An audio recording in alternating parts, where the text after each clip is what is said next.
que lamentablemente hoy en día no congregan normalmente a tanta gente. Por lo tanto, es doblemente importante y significativo que ustedes hayan venido a acompañar a Carlos en este día.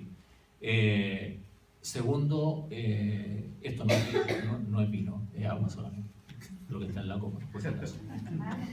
Y tercero, lo único importante de lo que se acaba de leer aquí de la reseña es que soy porteño guanderino y no estoy desterrado en Santiago, sino que sigo viviendo acá. Yo creo que no les voy a hablar detalles del libro porque es súper importante que ustedes lo lean. Eso me lo dijeron aquí en la editorial. Ahí que va a ser el aviso. Por lo tanto, no voy a poder leer todo lo que hay escrito sobre el libro. Pero yo creo que se puede sintetizar en tres claves que me parece que son importantísimas en el libro. Y que está contenido en tres cosas que el mismo libro dice, partiendo por el título. El golpe llegó a golpearnos, que está, como digo, en el título. Y después dos cosas que dice al final del libro. No les voy a contar al final porque esto no es una novela tampoco, pero dice dos cosas que a mí me parecen fundamentales y que se expresan a través de todo el texto.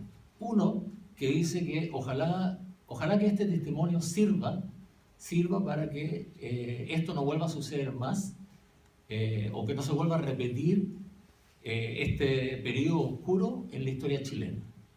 Y aquí hay dos conceptos fundamentales: testimonio, historia de Chile. Y en un tercer punto, que es clave también, dice al final, ni perdón ni olvido. Y yo creo que aquí están las claves. Por lo tanto, lo que yo quiero hablar hoy día, más que hablar detalles sobre el libro, es hablar un poco, o tratar de plantearle a ustedes algunas hipótesis que me parecen interesantes, que tienen que ver con memoria, testimonio, historia, perdón, olvido, impunidad, que retratan, creo yo al menos, o es lo que yo rescato del libro, mucho de lo que el autor quiso decir en su texto, ¿no? El que van a leer ustedes más rato antes de salir de acá, de esta presentación. ¿Y por qué digo esto? Porque a mí me parece que el libro, así como la memoria, y con la memoria individual y la memoria colectiva, porque eso se trata, es una especie de Argos. Argos es aquel dios mítico griego que dicen que tenía 1000 ojos. Y como tenía 1000 ojos, cuando estaba cansado, cuando dormía, no los cerraba todos. Cerraba algunos, siempre mantenía algunos abiertos, justamente para resguardarse y cuidar a aquellos que tenían que cuidar.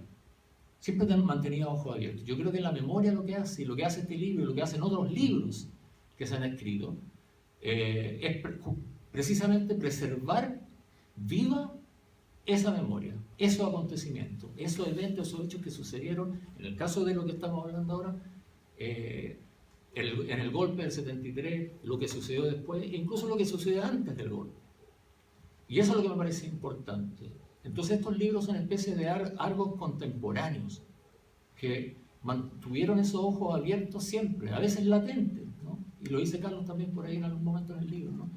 A lo mejor pasaron 30 años, a lo mejor pasaron 40 años. En algunos casos pasaron muchos menos años, que a lo mejor no se escribieron, pero se mantuvieron en la historia oral, ¿no? A veces se mantuvieron en las calles, se mantuvieron en las huelgas, en los encadenamientos de los familiares de los detenidos desaparecidos, por ejemplo, en la misma resistencia, en los foros internacionales.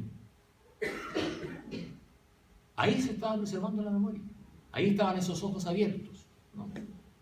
Entonces, me parece que en ese contexto, digo, el libro es un aporte. Entonces, cuando uno dice que en estas claves se puede leer, en la primera clave que el golpe llegó a golpearnos. ¿Por qué es importante? Porque llegó a golpearnos primero que nada en Valparaíso. Porque todos saben que el golpe se inició acá. Y todos saben que el golpe llegó del mar, llegó en el plan. O se desplegó en el plan, en los cerros. Entonces para nosotros es significativamente más importante entender todavía por qué acá. Y por qué acá también se ha instalado más que en ninguna otra parte la impunidad. Si uno se pone a analizar cómo se ha entronizado la impunidad en Chile y quienes están presos y quienes están libres, tú te vas a dar cuenta que solamente en el último tiempo y gracias a la tenacidad de alguna gente se ha detenido y se ha procesado a algunos miembros de la Armada. Porque en el resto del país y en lo que tiene que ver con violaciones a los derechos humanos, los que están presos son miembros del Ejército, algunos de Carabineros, o algunos de la CNI, pero de la Armada casi ninguno. Y solamente en el caso de Woodward, y ahora en el caso de tortura de algunas mujeres, por ejemplo, se ha procesado a miembros de la Armada. Todo el resto se mantiene en la más absoluta de las impunidades. Pero en la más absoluta de las impunidades. Entonces hay que preguntarse por qué eso ha sucedido acá en Valparaíso. Comenzó el golpe en Valparaíso, sigue la impunidad en Valparaíso. ¿Qué pasa en esta ciudad donde casi todos teníamos o tenemos relaciones con la Armada como ciudad puerto y además familiares también? ¿Qué pasa que en las marchas del 21 de mayo, por ejemplo, la mitad de la ciudad o parte importante de la ciudad está en un lado y parte importante de la ciudad está en el otro lado, celebrando el mes del mar, por ejemplo? Hay algo ahí medio esquizofrénico que es importante analizar también, ¿no? Entonces el golpe llegó golpeando, llegó primero que nada golpeando aquí en Valparaíso, ¿no? Y eso el libro lo describe bien, y lo describe bien, y se focaliza en un aspecto muy desconocido también aquí en Valparaíso, ¿no? Que es la Universidad Federico Santa María y la represión brutal que se vivió ahí. Se vivió en toda la ciudad, por cierto, ¿no? Pero ahí tiene un aspecto bastante desconocido. Y eso es interesante también. O sea, es dramático y es doloroso, pero también pero es interesante el poder conocer en detalle lo que allí sucedió. Se conoce mucho más por el caso de Miguel Woodward, pero no todo lo que sucede ahí en detalle, como decía. Y el libro lo describe muy bien porque también Carlos lo vivió en carne propia, ¿no?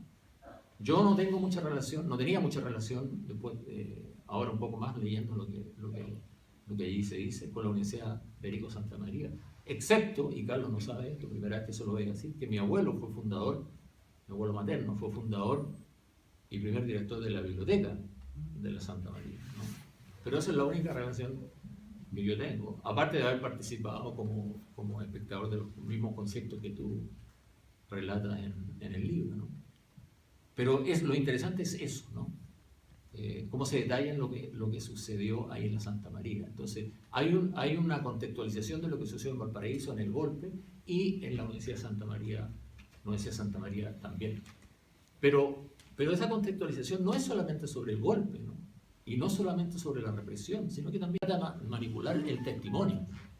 Y lo digo porque en estos últimos 30 años han tratado de manipular la historia, la memoria y los testimonios.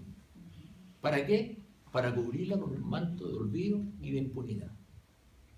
Y el testimonio entonces es simplemente decir: yo estaba ahí, yo viví esto, a mí nadie me lo ha contado, yo estaba ahí, ¿no? Y eso es lo que uno ve en el libro, y probablemente muchos de ustedes también pasaron por lo mismo, no sé. Pero ¿qué pasa? Con toda la carga emocional que significa haber vivido una experiencia de esa naturaleza.